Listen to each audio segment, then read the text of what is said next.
مادەڕەشەکە مەترسیدارە و قوڵب دەدات. نەخۆشیش ژمارەیەکی زۆر ماسی لەناوبرد. ساڵتان لەبێت. ئەم کێشەیە زۆر باسکرا و دەبێت زۆرتریش باس بکرێت تاوەکو چارەسەر دەکرێت لەبەر ئەوەی مەترسیەکانی ئێجگار گەورەیە. ماوەی 2 هەفتەیە لە سنووری زەڕایان و قەزای شارە زوور لێرە و لەوێ مادەیەکی ڕەشی بۆ ناخۆش لەسەر زەوی جوتیاران و پێدەشتەکان دەڕژێنرێت کە جگەل لە بۆنە ناخۆشەکەی مادەکە بڵق دەدات و دەکوڵێت.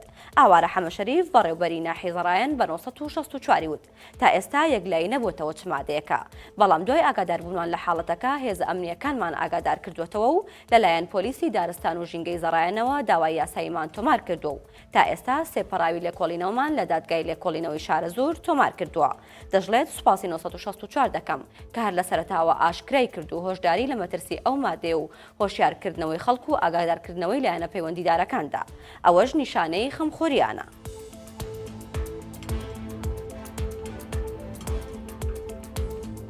دوای دایان خۆپیشاندان و ناڕەزایەتی خەریکە دەروخێر لە دەرچوانی دانەمەزراوی هەرێم دەکرێتەوە.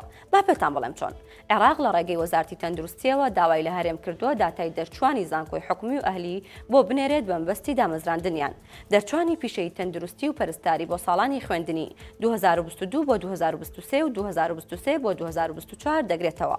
ماجی شنگالی سەرۆکی لیژنەی تەندروستی ژینگەی لە پەرلەمانی عێراق وتی ئێستا وەزارەتی تەندروستی لە ڕێگەی نوێنەرایەتی حکوومەتی هەرێمی کوردستانەوە نووسراوێکی فەرمی ئاراستەی زانکۆکانی هەرێمی کوردستان کردووە و ئەو ناوانەیان بۆ بنێرێت.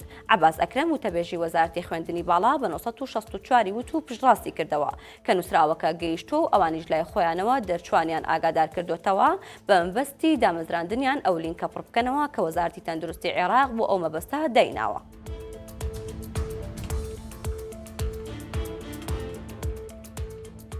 ماوەیەکە سروشت و سامانی ئاوی و ئاژەڵی کێوی سنووری دەربەندی خان بۆیان نایەت.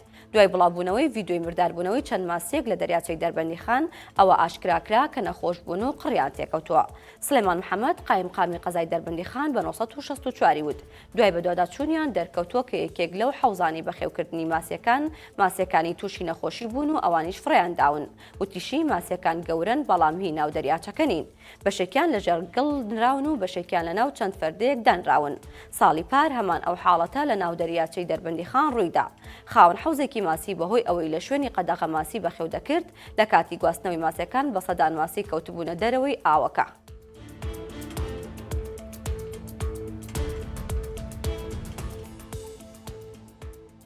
وای لێ هاتووە ئەمە ناخوێنرێتەوە کە ئەمە پرۆژەی ئاوە و ژیانی خەڵکی لەسەربەندە هەرچی بگا بەدەستی ئەو خەڵکا فڕی دەدات. ئەوە تا چەند جارێکە لە نزیک پرۆژەی ئاوی خاز لە قەڵاتزێ ئاژەڵی مردارەوە بوو لەلایەن کەسانی نەناسراوە فڕێ دەدرێت. بەڕێوەبەری پرۆژەکە دەڵێت ئەوانی تاوەکو ئێستا فڕێدراون دوورن لە سەرچاوەی ئاوەکە بەڵام مەترسی دروست دەکات. ئەندازیار مارف مەحموود بەڕێوەبەری پرۆژەی ئاوی خاز بە 964 وت چەندین جارە ئەمە دووبارە دەبێتەوە بەڵام هەرزوو کە فەرمانبەرانیان دێنە دەوام بە حەفارە دەیخەنە ژێرگڵ و دواتریش لەلایەن هاوڵاتیانەوە دووبارە دەکرێتەوە. وتیشی سەر لە بەیانی ئەمڕۆ حاڵەتێکی فڕێدانی ئاژەڵمان بینی کە مانگایەکی مردارەوە بوو بەڵام ئەو شوێنەی لێ فڕێدەدەن نزیکەی 1 کیلۆمەتر لە سەرچاوی ئاوەکەوە دوورە. ئەگەر زوو چارەسەری بکەین کاریگەری نابێت بەڵام ئەگەر ماوەیەک بمێنێتەوە مەترسیدارە.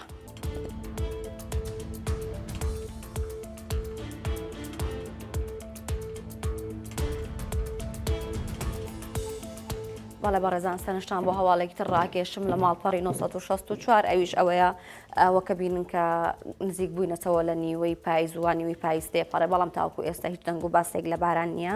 کەژناسی هەرێم ئەمڕۆ بڵاوی کردوتەوە کە لەم هەفتەیەشا هیچ دەنگ و باسێک لە بارانباری نییە. پلەی گەرمە ئەمڕۆ سبەینێ کەمێک بەرزتر دەبێتەوە.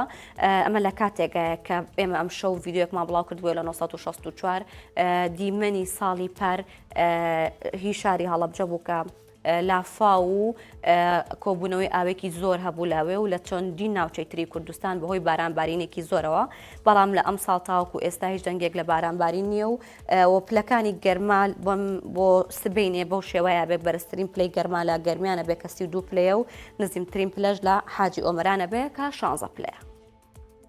هەواڵەکانم پێشکەشکردن هەر شاد.